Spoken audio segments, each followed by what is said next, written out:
ओम जय श्री राधे।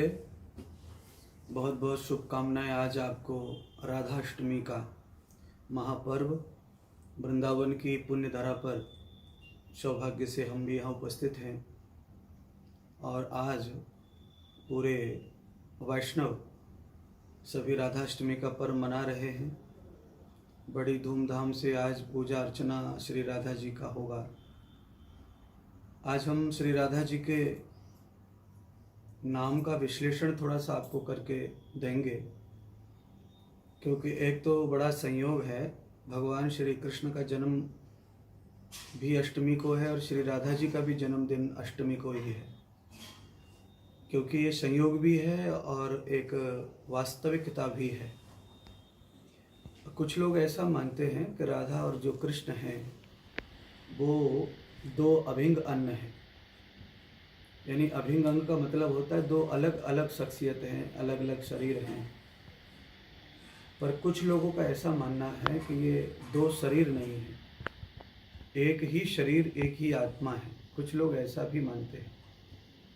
इसलिए कुछ ऐसा प्रतीत होता है आज हम राधा अष्टमी मना रहे हैं, क्योंकि कृष्ण भगवान का जन्म और राधा जी का जन्म, दोनों का जन्म अष्टमी को ही क्यों हुआ है, ये एक तरह का संशय है। और इस संशय का समाधान आदमी को भावनात्मक ही करना पड़ेगा, क्योंकि इन चीज़ों का कोई ठोस प्रमाण नहीं होता। तो भावनात्मक हम अगर इस बात को स्वीकार करते हैं तो हम ये मान सकते हैं कि राधा और कृष्ण एक ही स्वरूप है। दोनों एक ही स्वरूप में दोनों की छवि यहाँ दर्शन करते हैं लोग। इसीलिए भगवती श्री राधा महालक्ष्मी का अवतार मानी जाती है, माता रुक्मिणी लक्ष्मी का अवतार मानी जाती हैं। महालक्ष्मी जो है कमल के पुष्प पर बैठी हैं, जिस पर ब्रह्मा का आविष्कार हुआ, अवतार हुआ। इसका मतलब होता है कि परमात्मा महालक्ष्मी के रूप में ही संसार में विराजमान हैं। इसीलिए भगवान कृष्ण राधा जी की चरण सेवा करते हैं, इसीलिए राधा जी के स्वरूप को भगवान प्रणाम करते हैं। और सभी ब्रजवासी यानी कि वृंदावनवासी बड़े बड़े पूर्व संत ये राधा जी के गुण गान को गाकर गए हैं। और सभी वृंदावन में, वैसे तो ये कृष्ण लीला का धाम है, पर यहाँ पर विशेषता राधा रानी की ही मानी जाती है। राधा तू मेरी स्वामिनी, मैं तेरे चरणों का दास, और जन्म जन्म मोहि दीजिए श्री वृंदावन को वास, ऐसे ब्रज के संत कहते हैं। और भगवान श्री कृष्ण ने भी श्री राधा जी के चरणों में अपना वास स्वीकार किया है, माना है। इसीलिए ब्रजवासी कहते हैं कि राधे राधे कहने से कृष्ण कृष्ण का फल प्राप्त हो जाता है। आपको क्या लगता है, बारिश में खड़े होने से केवल कपड़े भीगते हैं? ऐसा नहीं है।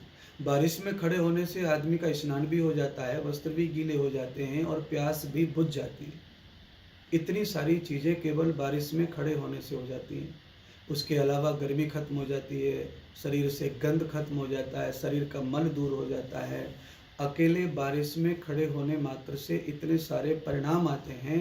वैसे ही भगवती श्री राधा महालक्ष्मी जी के चरणों में या उनके ध्यान में, उनके नाम स्मरण में वो शक्ति है कि वहाँ कृष्ण की कृपा बारिश बरसती है, जिसमें हमारे सब दुख दर्द दूर होते हैं। राधा शब्द को हम व्याकरण की दृष्टि से अगर लेते हैं तो रा शब्द का अर्थ होता है रति प्रकाशे धातु से राधा शब्द बनता है व्याकरण में। तो इसका अर्थ होता है प्रकाश करने वाला, अंधकार को मिटाने वाला।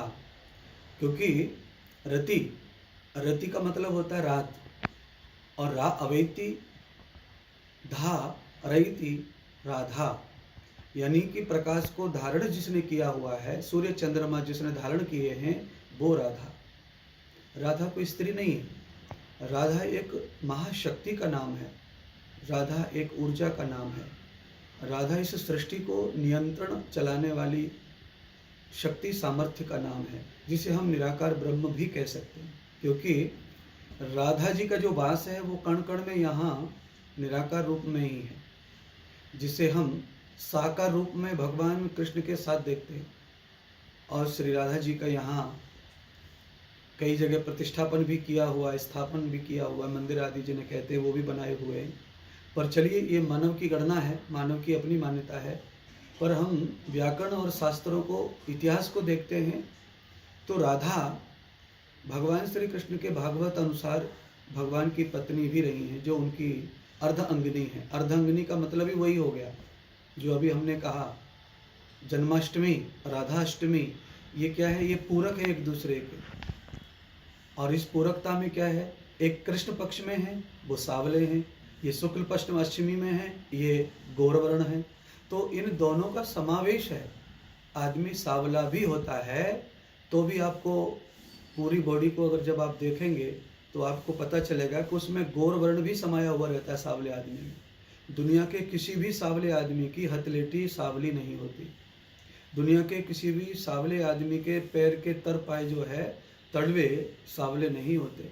दुनिया के किसी भी काले आदमी के नाखून काले नहीं होते। दुनिया के किसी भी काले व्यक्ति के दांत काले नहीं होते। इसका मतलब है ये गौर और सावलापन एक दूसरे का पूरक है। इसीलिए राधा गोरी हैं और श्याम जी सावले हैं, क्योंकि वो कृष्ण पक्ष के जन्म अवतार हैं, राधा जी शुक्ल पक्ष के अवतार हैं। इस कारण ये दोनों ही स्वरूप समय है। इसीलिए लोग कहते हैं काले गोरे तो दो ही रंग है संसार में। तो उस भेद से परे होकर अभेद बुद्धि से आज हम श्री राधा अष्टमी का पर्व मना रहे हैं।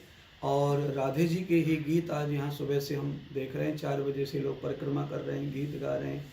है तो लॉकडाउन ही जैसा, पर फिर भी जिनको करना है वो कर ही रहे हैं, अपनी अपनी उत्सव मना रहे हैं। और मुझे लगता है संध्या काल जब आरतियाँ होंगी तो मंदिरों में भी यहाँ उत्सव सूक्ष्म रूप से मनाए जाएंगे। तो एक बार मैं आप सबको आज श्री राधा जी के चरणों में प्रणाम करते हुए और श्री राधा जी से प्रार्थना करते हुए इस कोरोना महामारी से शीघ्र अतिशीघ्र अपनी कृपा बरसाएं और सारे के सारे हिंदुस्तान और विश्व को इस बीमारी से मुक्ति प्रदान करें। और भगवान श्री हरि की भी कृपा आपके द्वारा प्राप्त होती है, इसलिए हे श्री जी आप सबका उद्धार करती हैं। आज आपका जन्मदिन है, इसलिए आपको भी बहुत बहुत बधाई और आपको मानने वाले सभी भक्तों को बहुत बहुत शुभकामनाएं। राधाष्टमी की वृंदावन से सबको बहुत बहुत बधाई, बहुत बहुत शुभकामनाएं। आप प्रेम से श्री राधा जी के चरणों के ध्यान में रहिए और उनके चरणों का वास ही निराकार वास, ओमकार वास, श्री कृष्ण वास कर समझते हुए आप अपनी समस्त धारा को राधा में लगाइए और मुक्ति का पथ आपके लिए खुलेगा। बहुत बहुत धन्यवाद आपको। जय श्री राधे, जय श्री राधे।